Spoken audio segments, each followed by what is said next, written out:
many other... This is right, Arab.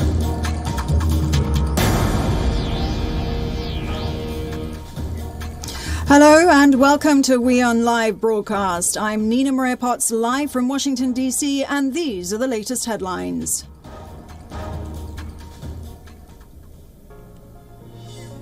Ukraine calls for a humanitarian corridor to be opened immediately to allow civilians and wounded fighters to be evacuated from the Azovstal plant in Mariupol, holding out against Russian forces.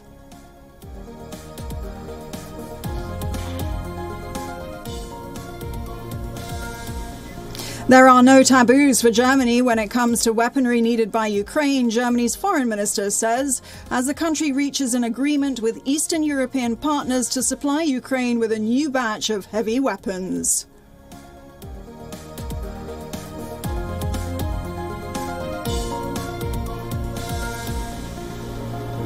The United Nations says more than 7.7 million people are estimated to have been internally displaced by Russia's war in Ukraine, having fled their homes but stayed within the country.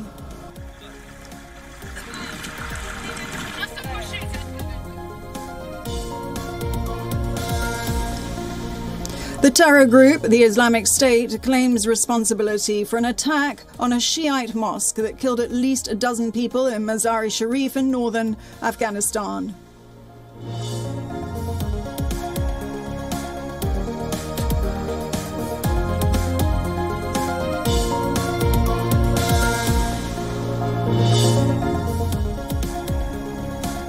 On day one of his two-day visit to India, British Prime Minister Boris Johnson visits the home of Mahatma Gandhi and tries his hand on a traditional wheel used to spin the cloth.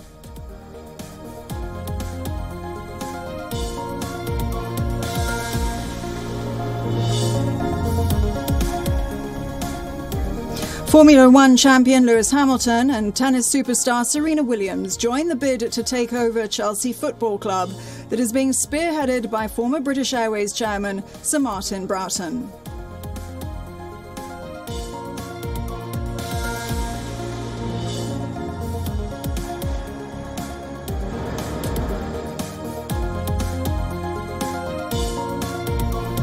Russia has declared victory over the besieged city of Mariupol, even as Russian forces have been unable to subdue the remaining Ukrainians who have refused to surrender. In a televised address on a state-run broadcast network, Vladimir Putin congratulated Russian forces for the successful liberation of Mariupol. Putin has ordered the Russian forces not to storm a steel plant where Ukrainian troops were holding out in Mariupol, but to blockade it completely.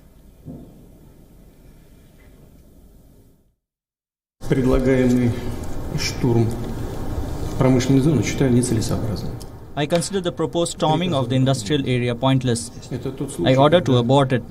This is the case when we must think, that is, we must always think, but even more so in this case, about preserving the life and health of our soldiers and officers. There is no need to climb into these catacombs and crawl underground through these industrial facilities. Block off this industrial area so that not even a fly comes through.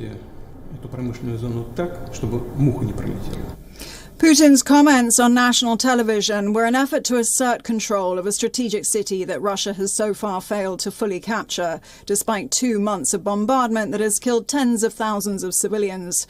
The Russian Defense Ministry has released footage of what it said was a damaged state hospital in the Ukrainian port city of Mariupol. According to the text, all buildings at the hospital had been damaged, and the hospital isn't receiving patients anymore. Its morgue is still working. Mariupol's mayor has called for a ceasefire to allow the trapped civilians in the city to flee. Yesterday, 4 buses carrying evacuees managed to leave Mariupol after both Russia and Ukraine agreed to open the corridors.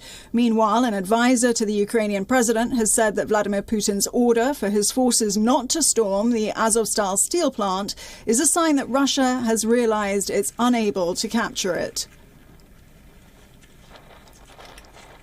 Our defenders continue to hold the Azovstal plant, but the Russian refusal can still be explained by the fact that they moved part of their troops to the north to strengthen their groups there, trying to carry out the primary political task. This task is to reach the administrative borders of the Luhansk and Donetsk regions.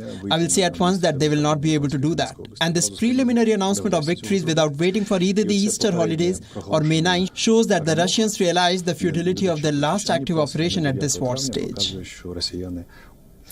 Meanwhile, in Donbass, Western leaders are scrambling to send more weapons to Ukraine as the battle gets underway. The Pentagon said Ukraine has received fighter jets and parts for its aircraft, and the US president is announcing a new military and aid package worth $800 million US.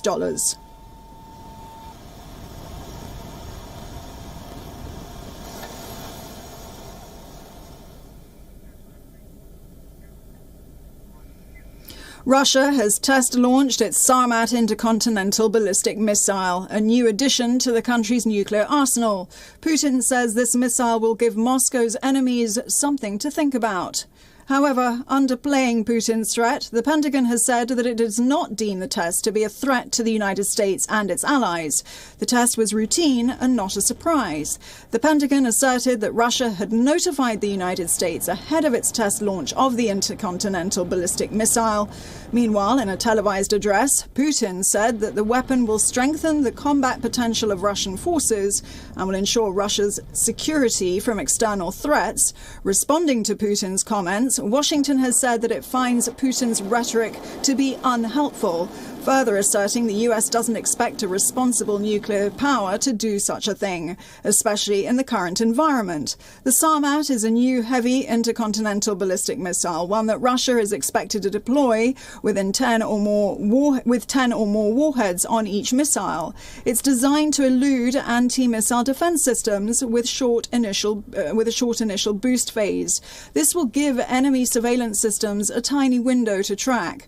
The missile has been under development for years, but the timing is crucial, especially with the Ukraine war.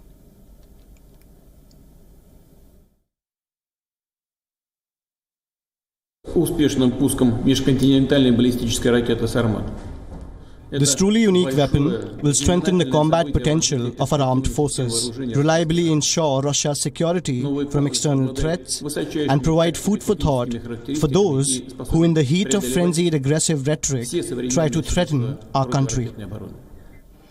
It comes just days after the US tested a new hypersonic missile. The hypersonic air-breathing weapon concept was launched from a B-52 bomber, but officials have released very few details of the missile test. Meanwhile, the US, UK and Australia have vowed to cooperate on hypersonic weapons. The so-called AUKUS will begin collaborating on hypersonic missile and strike capacity as Russia and China advance rapidly in the cutting-edge technology. I'm very pleased to join two great friends of freedom. Earlier, we had a conversation with the founder of Black Trident Defence and Security Consulting Group, Dr. Lada Ruslichki.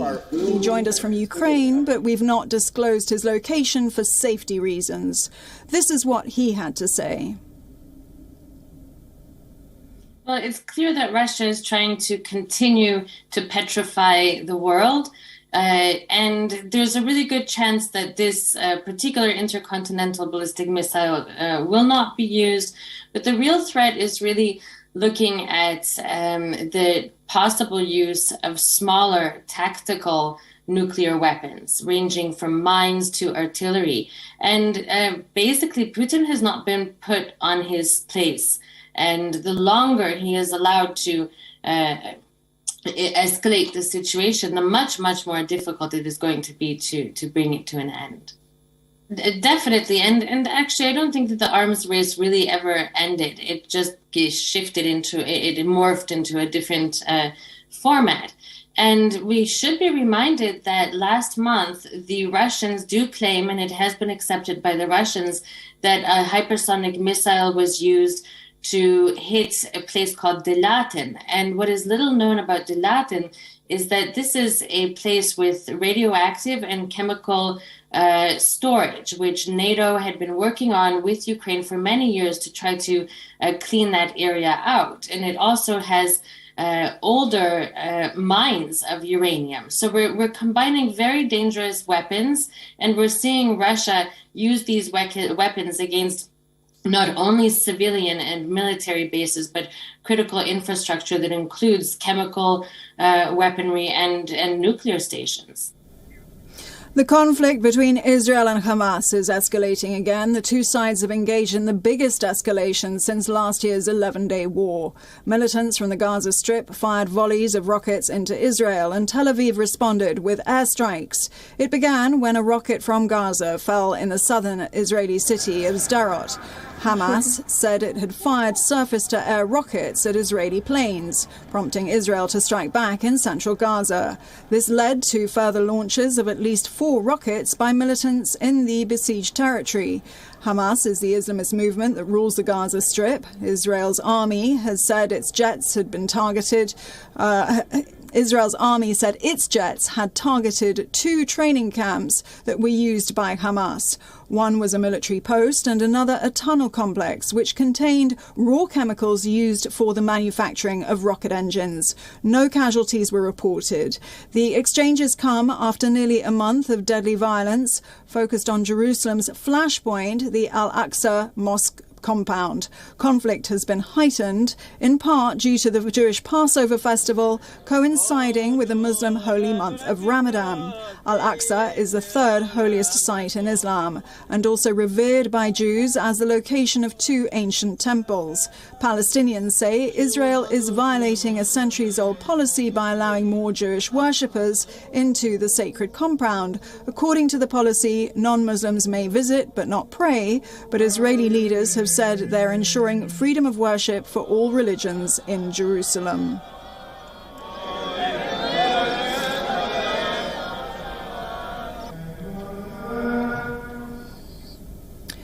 Meanwhile, China has dashed the hopes of 25 million residents in Shanghai. Authorities have decided to keep tough COVID restrictions in place for now because of an increase in the number of COVID cases detected outside quarantined areas across the city. This assessment comes after health officials had earlier in the week fueled hopes that there would be some form of a return to normal after trends indicated that Shanghai had effectively curbed transmissions.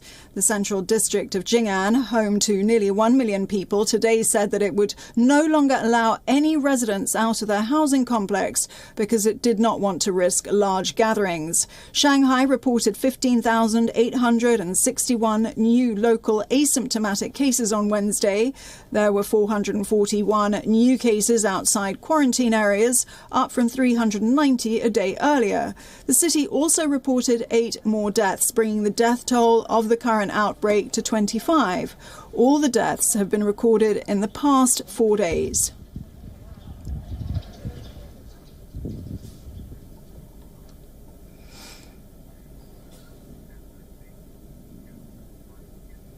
Workers at an Apple retail store in Atlanta have filed for union authorization cards. If they succeed, the store would be the first unionized Apple store in the United States.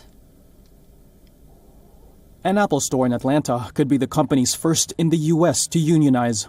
Workers there on Wednesday filed a petition to hold a union election, riding the momentum of efforts at other major corporations like Starbucks and Amazon. I mean, there is no doubt that what we are seeing right now is an historic moment. Wilma Liebman was chairman of the National Labor Relations Board under the Obama administration. I think they have an inside movement called Apple II, TOO. So I think filing actually for an election is, to some extent, a logical next step. Apple's workers at Cumberland Mall are hoping to join the Communication Workers of America. That union, which backs the workers' effort, said that of the more than 100 workers eligible to join in sales, technical, creative, and operations roles, over 70% signed cards expressing their desire to organize. Corporations should wake up and see that the workers should have a voice if they want a voice, and they should be, at the very least, neutral to these union organizing efforts. A spokesperson for the National Labor Relations Board confirmed the agency's Atlanta office received the union petition on Wednesday. If certain conditions are met, The NLRB will work with the union and the employer to arrange an election. Apple did not immediately respond to requests for comment. The company is known for its reticent culture, but last year workers began criticizing the company's working conditions online. One Atlanta worker involved in the unionization efforts said in a statement, quote, "We want to make sure that every Apple worker is able to afford quality housing and basic living expenses." US video streaming giant Netflix is facing its worst fall in a decade. Its shares have plunged over the last 2 days, and now the company is looking for ways to stem the fall. Reports say the entertainment giant can experiment with introducing advertisements or commercials and cracking down on millions of freeloaders at the same time. One of the biggest problems Netflix is facing is the sharing of passwords by millions of users. After taking the subscriptions, the passwords are shared by friends or family of the users, and Netflix will now try to plug this revenue hole. Alternatively, Netflix can also look at increasing prices for plans where password sharing is allowed. The company claims lost revenue from password sharing has affected the company's ability to invest in great new TV and films. Netflix estimates that about 100 million households worldwide, or roughly 1 out of every 3 households using its service, is streaming for free. The problem in Netflix's stock that began on Tuesday continued on Wednesday after the company reported its first loss of customers. Netflix shares tumbled 37% after its disastrous quarterly report late on Tuesday. And now its stock market value has fallen by 2/3 from its peak of over $300 billion late last year.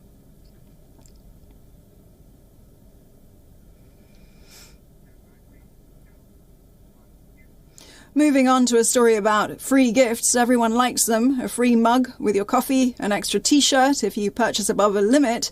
A win-win situation for all. Some stores in Washington, D.C. are, however, taking these gifts to a whole new high by handing out a complimentary bag of marijuana with each purchase. Cannabis stores in Washington, D.C. are often frequented by customers. But no, they do not sell cannabis. They gift you some. Selling cannabis is banned in the U.S. Capitol. But dealers are exploiting a loophole in the law. Instead of selling, they are gifting weed in return of every purchase one makes. It's a cannabis gifting shop. So we basically comply with what the district allows us to do. They said that the people in D.C. voted to have cannabis, well, people to be able to give weed away. So we can gift weed to somebody, but we cannot sell weed. That's due to a rider clause that's on the district that they can't benefit from the sale of marijuana. This unique business strategy raises questions on the legality of marijuana in America. Since 2014, residents in Washington are allowed to possess 2 ounces of marijuana. Presently, 18 of the 50 U.S. states have legalized recreational use of marijuana, but it remains illegal under federal law, making it difficult for licensed businesses selling marijuana to use the banking system. A lot of people interpreted that to mean that you could provide a gift, or you could sell somebody a product and then gift them cannabis along with that. That is legally untenuous, but at the same time, a lot of people have built up businesses around this idea. But as the debate rages on the law, legal weed is already big business in the U.S., worth around $25 billion in 2021. And it is only expected to grow faster. While illicit cannabis is estimated to be worth $65 billion in 2020 across the nation. Bureau Report, WION World is One.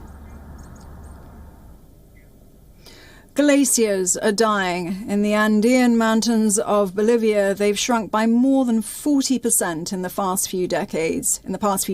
And what is worrying scientists is that most of these glaciers will be diminished by the end of the century. This is Bolivia's dying glacier. It's been retreating fast, losing some 5 feet in thickness each year. Scientists and climbers are fighting for its future, as the glacier faces the threats of increasing tourism and climate change. We have to look after this place, take care of it. We need to stop thinking about money and business. We need to take care of the mountains. That's what other countries are aiming to. The Charquini Glacier sits in the Adia Mountains, just 12 miles from the capital La Paz. In recent years, it has started to attract tourists, with local governments opening up to visitors for a fee. Some have even snowboarded down the glacier, worrying scientists who say increased activity will accelerate the glacier's decline. Bernardo Garaci has been climbing the mountains since he was 18 years old. I know the Charquini. The glacier used to start down there where you can see a wall. But where are we now? Look at how much it has retreated. It's tremendous. And it's not only Charquini. The rest of the mountains are in the same conditions. They've been affected. Garaci believes all Bolivians have a responsibility to take care of the glaciers. It's sad to see the mountain this way. Look how it is. Half of it has already disappeared. It won't last much longer. Glaciers in the Cordillera Real began to lose mass at the end of the small ice age in the 17th century. But scientists say this process has accelerated with global warming. Analysis of satellite data shows the glaciers have receded in recent decades. Snowfall has declined, hindering the glacier's ability to build up mass as well as seeing water reservoirs decline. Edson Ramirez is a doctor in glaciology at UMSA. Hay dos aspectos contrapuestos. Por una parte, there are two opposing aspects. On one hand, it's important that our mountains become known, that people understand what these ecosystems are about. Pero por otra parte, también está But on the other hand, we need to develop sustainable tourism, responsable. Since we are facing a very sensitive, unbalanced glacier that is practically doomed to disappear. Desbalanceado y que está prácticamente condenado a desaparecer. Other climbers, like the famed indigenous Cholita Yvette Gonzalez, welcome the tourists. Gonzalez took part in a ceremony to kick off the tourism season and says the glacier should be enjoyed and explored by all Bolivians. What is happening regarding global warming is affecting us, but as long as we have our mountains, our riches, I'd like for people to come. Let's take advantage of our mountains and Bolivia's natural riches. Natural riches are not only abroad, but here in Bolivia as well. Come visit us and witness how wonderful it is here.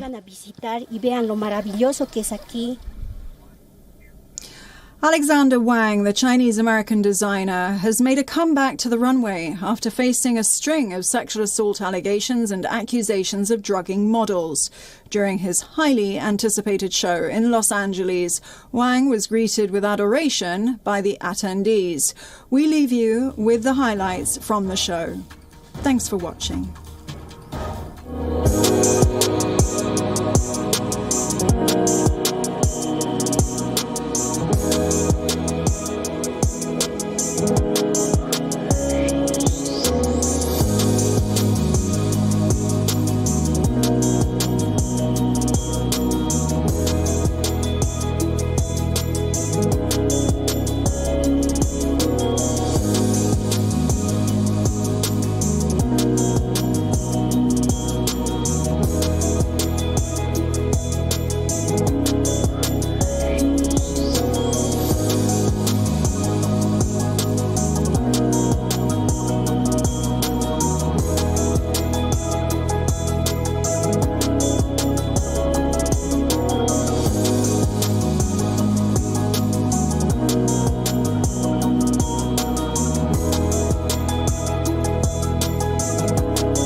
many other. This is right, Arab.